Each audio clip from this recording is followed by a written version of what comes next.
ओम नमो भगवते वासुदेवाय। जय श्री कृष्ण। श्रीमद् भागवत महापुराण के इस परम पावन प्रसंग में आप सभी वैष्णव भक्तों और सुधी श्रोताओं का आदर पूर्वक स्वागत है। आज के इस विशेष अंक में हम प्रवेश कर रहे हैं श्रीमद् भागवत महापुराण के 10वें स्कंध के 52वें अध्याय में। आज की कथा अत्यंत दिव्य और अलौकिक है, जिसमें हम श्रवण करेंगे द्वारिकाधीश श्री कृष्ण का भव्य द्वारिका गमन, आदरणीय श्री बलराम जी का रेवती जी के साथ परम विवाह और इस अध्याय का सबसे भावपूर्ण प्रसंग, जहां साक्षात महालक्ष्मी स्वरूपा रुक्मिणी जी के हृदय का गुप्त प्रेम संदेश लेकर एक अनन्य भक्त ब्राह्मण देव भगवान श्री कृष्ण के सम्मुख उपस्थित होते हैं।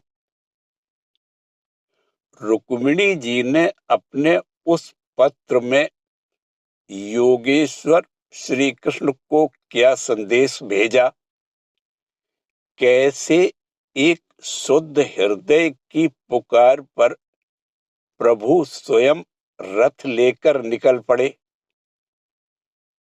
आइए इस मर्म स्पर्शी और आनंदमयी कथा की गहराई में डूबते हैं और अपनी चेतना को मुरलीधर के चरणों में समर्पित करते हैं। वीडियो को अंत तक पूरे ध्यान और एकाग्रता से श्रवण कीजिएगा। श्री सुखदेव जी कहते हैं, प्यारे परीक्षित, भगवान श्री कृष्ण ने इस प्रकार इक्ष्वाकु नंदन राजा मुचकुंद पर अनुग्रह किया। अब उन्होंने भगवान की परिक्रमा की, उन्हें नमस्कार किया और गुफा से बाहर निकले। उन्होंने बाहर आकर देखा कि सबके सब मनुष्य, पशु, लता और वृक्ष वनस्पति पहले की अपेक्षा बहुत छोटे छोटे आकार के हो गए हैं। इससे यह जानकर कि कलयुग आ गया, वे उत्तर दिशा की ओर चल दिए। महाराज मुचकुंद तपस्या, श्रद्धा, धैर्य तथा अनासक्ति से युक्त एवं संशय संदेह से मुक्त थे। वे अपना चित्त भगवान श्री कृष्ण में लगाकर गंधमादन पर्वत पर जा पहुंचे। भगवान नर नारायण के नित्य निवास स्थान बद्रिकाश्रम में जाकर बड़े शांत भाव से गर्मी सर्दी आदि द्वंद्व सहते हुए वे तपस्या के द्वारा भगवान की आराधना करने लगे। इधर भगवान श्री कृष्ण मथुरापुरी में लौट आए। अब तक काल यवन की सेना ने उसे घेर रखा था। अब उन्होंने मिलेच्छों की सेना का संहार किया और उसका सारा धन छीनकर द्वारका को ले चले। जिस समय भगवान श्री कृष्ण के आज्ञानुसार मनुष्यों और बैलों पर वह धन ले जाया जाने लगा, उसी समय मगधराज जरासंध फिर 18वीं बार 23 अक्षौहिणी सेना लेकर आधमका। परीक्षित, शत्रु सेना का प्रबल वेग देखकर भगवान श्री कृष्ण और बलराम मनुष्यों की सी लीला करते हुए उसके सामने से बड़ी फुर्ती से भाग निकले। उनके मन में तनिक भी भय न था, फिर भी मानो अत्यंत भयभीत हो गए हों। इस प्रकार का नाट्य करते हुए वह सबका सब धन वहीं छोड़कर अनेक योजनों तक वे अपने कमल दल के समान सुकोमल चरणों से ही पैदल भागते चले गए। जब महाबली मगधराज जरासंध ने देखा कि श्री कृष्ण और बलराम तो भाग रहे हैं, तब वह हंसने लगा और अपनी रथ सेना के साथ उनका पीछा करने लगा। उसे भगवान श्री कृष्ण और बलराम जी के ऐश्वर्य प्रभाव आदि का ज्ञान न था। बहुत दूर तक दौड़ने के कारण दोनों भाई कुछ थक से गए। अब वे बहुत ऊंचे प्रवर्षण पर्वत पर चढ़ गए।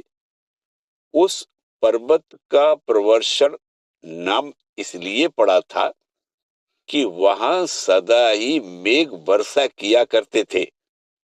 परीक्षित, जब जरासंध ने देखा कि वे दोनों पहाड़ में छिप गए और बहुत ढूंढने पर भी पता न चला, तब उसने ईंधन से भरे हुए प्रवर्षण पर्वत के चारों ओर आग लगवाकर उसे जला दिया।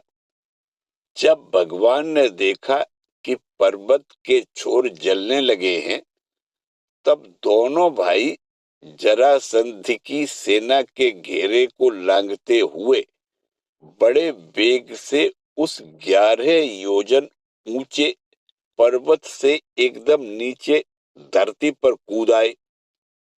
राजन, उन्हें जरासंध ने अथवा उसके किसी सैनिक ने देखा नहीं और वे दोनों भाई वहां से चलकर फिर अपनी समुद्र से घिरी हुई द्वारकापुरी में चले आए।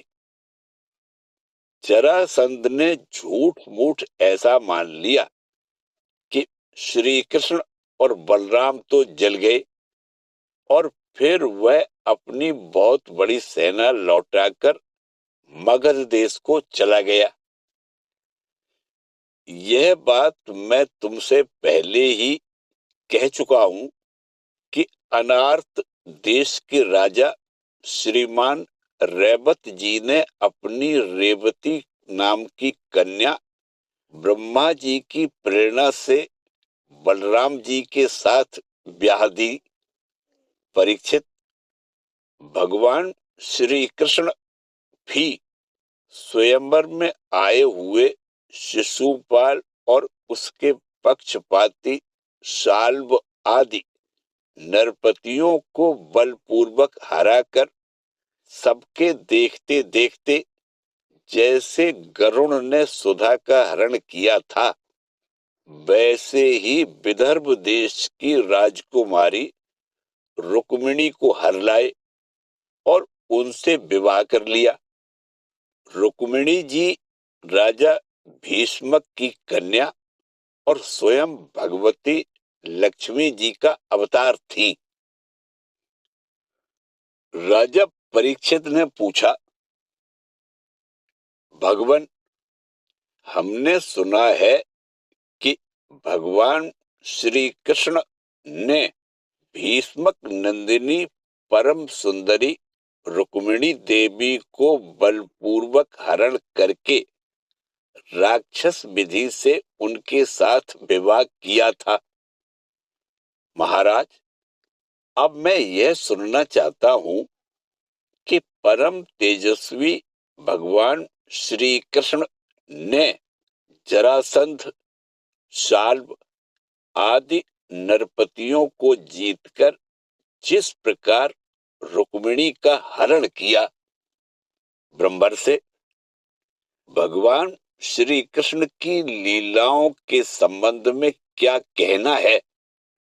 वे स्वयं तो पवित्र हैं ही, सारे जगत का मल धो बहाकर उसे भी पवित्र कर देने वाली हैं। उनमें ऐसी लोकोत्तर माधुरी है जिसे दिन रात सेवन करते रहने पर भी नित्य नया नया रस मिलता रहता है। भला ऐसा कौन रसिक, कौन मर्मज्ञ है जो उसे सुनकर तृप्त न हो जाए? श्री सुखदेव जी कहते हैं, परीक्षित, महाराज भीष्मक विदर्भ देश के अधिपति थे। उनके 5 पुत्र और एक सुंदरी कन्या थी। सबसे बड़े पुत्र का नाम था रुक्मी और 4 छोटे थे जिनके नाम थे क्रमशः रुक्मरथ, रुक्मबाहु, रुक्मकेश और रुक्ममाली। इनकी बहन थी सती रुक्मिणी। जब उसने भगवान श्री कृष्ण के सौंदर्य, पराक्रम, गुण और वैभव की प्रशंसा सुनी तो उसके महल में आने वाले अतिथि प्रायः गाया ही करते थे। तब उसने यही निश्चय किया कि भगवान श्री कृष्ण ही मेरे अनुरूप पति हैं। भगवान श्री कृष्ण भी समझते थे कि रुक्मिणी में बड़े सुंदर सुंदर लक्षण हैं। वह परम बुद्धिमती है, उदारता, सौंदर्य, शील स्वभाव और गुणों में भी अद्वितीय है। इसलिए रुक्मिणी ही मेरे अनुरूप पत्नी है। अतः भगवान ने रुक्मिणी जी से विवाह करने का निश्चय किया। रुक्मिणी जी के भाई बंधु भी चाहते थे कि हमारी बहन का विवाह श्री कृष्ण से ही हो, परंतु रुक्मी श्री कृष्ण से बड़ा द्वेष रखता था। उसने उन्हें विवाह करने से रोक दिया और शिशुपाल को ही अपनी बहन के योग्य वर समझा। जब परम सुंदरी रुक्मिणी जी को यह मालूम हुआ कि मेरा बड़ा भाई रुक्मी शिशुपाल के साथ मेरा विवाह करना चाहता है, तब वे बहुत उदास हो गई। उन्होंने बहुत कुछ सोच विचार कर एक विश्वास पात्र ब्राह्मण को तुरंत श्री कृष्ण के पास भेजा। जब वे ब्राह्मण देवता द्वारकापुरी में पहुंचे तब द्वारपाल उन्हें राजमहल के भीतर ले गए। वहां जाकर ब्राह्मण देवता ने देखा कि आदि पुरुष भगवान श्री कृष्ण सोने के सिंहासन पर विराजमान हैं। ब्राह्मणों के परम भक्त भगवान श्री कृष्ण उन ब्राह्मण देवता को देखते ही अपने आसन से नीचे उतर गए और उन्हें अपने आसन पर बैठाकर वैसी ही पूजा की जैसे देवता लोग उनकी किया करते हैं। आदर सत्कार कुशल प्रश्न के अनंतर जब ब्राह्मण देवता खा पी चुके, आराम विश्राम कर चुके, तब संतों के परम आश्रय भगवान श्री कृष्ण उनके पास गए और अपने कोमल हाथों से उनके पैर सहलाते हुए बड़े शांत भाव से पूछने लगे, ब्राह्मण शिरोमणे, आपका चित्त तो सदा सर्वदा संतुष्ट रहता है ना? आपको अपने पूर्व पुरुषों द्वारा स्वीकृत धर्म का पालन करने में कोई कठिनाई तो नहीं होती? ब्राह्मण यदि जो कुछ मिल जाए उसी में संतुष्ट रहे और अपने धर्म का पालन करे, उससे च्युत न हो, तो वह संतोष ही उसकी सारी कामनाएं पूर्ण कर देता है। यदि इंद्र का पद पाकर भी किसी को संतोष न हो, तो उसे सुख के लिए एक लोक से दूसरे लोक में बार बार भटकना पड़ेगा। वह कहीं भी शांति से बैठ नहीं सकेगा। परंतु जिसके पास तनिक भी संग्रह परिग्रह नहीं है और जो उसी अवस्था में संतुष्ट है, वह सब प्रकार से संताप रहित होकर सुख की नींद सोता है। जो स्वयं प्राप्त हुई वस्तु से संतोष कर लेते हैं, जिनका स्वभाव बड़ा ही मधुर है और जो समस्त प्राणियों के हितैषी, अहंकार रहित और शांत हैं, उन ब्राह्मणों को मैं सदा सिर झुकाकर नमस्कार करता हूं। ब्राह्मण देवता, राजा की ओर से तो आप लोगों को सब प्रकार की सुविधा है ना।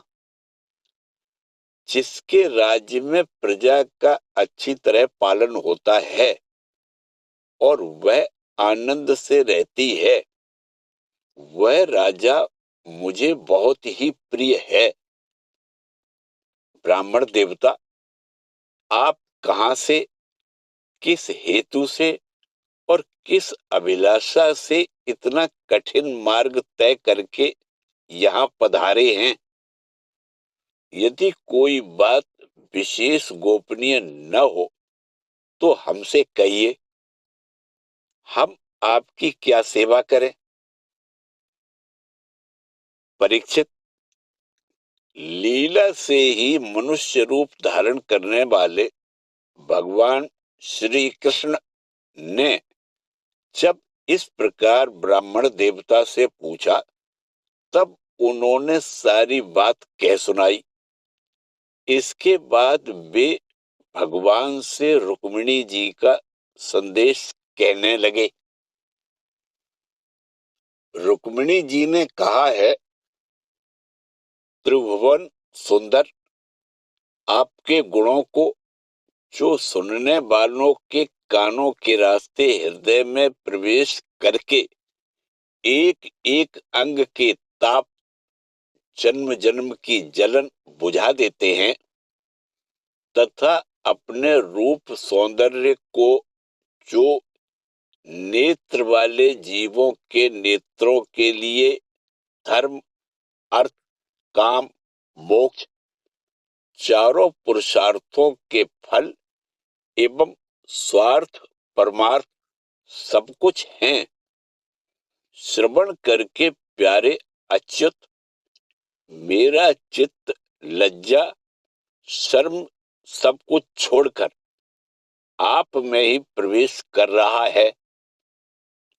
प्रेम स्वरूप श्याम सुंदर, चाहे जिस दृष्टि से देखें, कुल, शील, स्वभाव, सौंदर्य, विद्या, अवस्था, धन, धाम, सभी में आप अद्वितीय हैं, अपने ही समान हैं।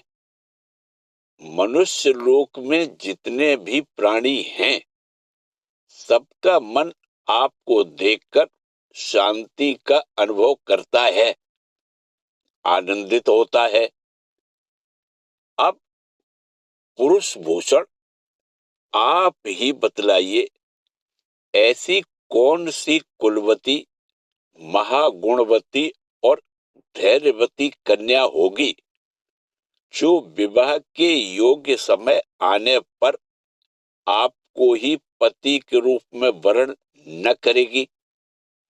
इसीलिए प्रियतम, मैंने आपको पति रूप से वरण किया है। मैं आपको आत्मसमर्पण कर चुकी हूं। आप अंतर्यामी हैं। मेरे हृदय की बात आपसे छिपी नहीं है। आप यहाँ पधार कर मुझे अपनी पत्नी के रूप में स्वीकार कीजिए।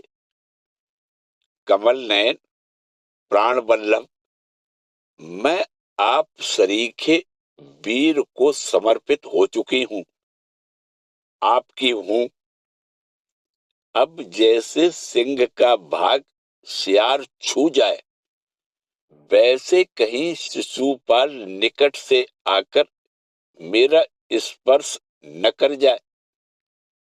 मैंने यदि जन्म जन्म में पूर्त, इष्ट, दान, नियम, व्रत और देवता, ब्राह्मण और गुरु आदि की पूजा के द्वारा भगवान परमेश्वर की ही आराधना की हो और वे मुझ पर प्रसन्न हों, तो भगवान श्री कृष्ण आकर मेरा पाणी ग्रहण करे। शिशुपाल अथवा दूसरा कोई भी पुरुष मेरा स्पर्श न कर सके। प्रभु, आप अचित हैं। जिस दिन मेरा विवाह होने वाला हो, उसके एक दिन पहले आप हमारी राजधानी में गुप्त रूप से आ जाइए और फिर बड़े बड़े सेनापतियों के साथ शिशुपाल तथा जरासंध की सेनाओं को मत डालिए, तहस नहस कर दीजिए और बलपूर्वक राक्षस विधि से वीरता का मूल्य देकर मेरा पाणी ग्रहण कीजिए। यदि आप यह सोचते हो कि तुम तो अंतःपुर में भीतर के जनाने महलों में पहरे के अंदर रहती हो, तुम्हारे भाई बंधुओं को मारे बिना मैं तुम्हें कैसे ले जा सकता हूँ? तो इसका उपाय मैं आपको बतलाए देती हूँ। हमारे कुल का ऐसा नियम है कि विवाह के पहले दिन कुल देवी का दर्शन करने के लिए एक बहुत बड़ी यात्रा होती है, जुलूस निकलता है, जिसमें विवाही जाने वाली कन्या को नगर के बाहर गिरजा देवी के मंदिर में जाना पड़ता है। कमल नयन, उमापति भगवान शंकर के समान बड़े बड़े महापुरुष भी आत्म शुद्धि के लिए आपके चरण कमलों की धूल से स्नान करना चाहते हैं। यदि मैं आपका वह प्रसाद, आपकी वह चरण धूल नहीं प्राप्त कर सकी, तो व्रत द्वारा शरीर को सुखाकर प्राण छोड़ दूंगी, चाहे उसके लिए सैकड़ों जन्म क्यों न लेने पड़े। कभी न कभी तो आपका वह प्रसाद अवश्य ही मिलेगा। ब्राह्मण देवता ने कहा,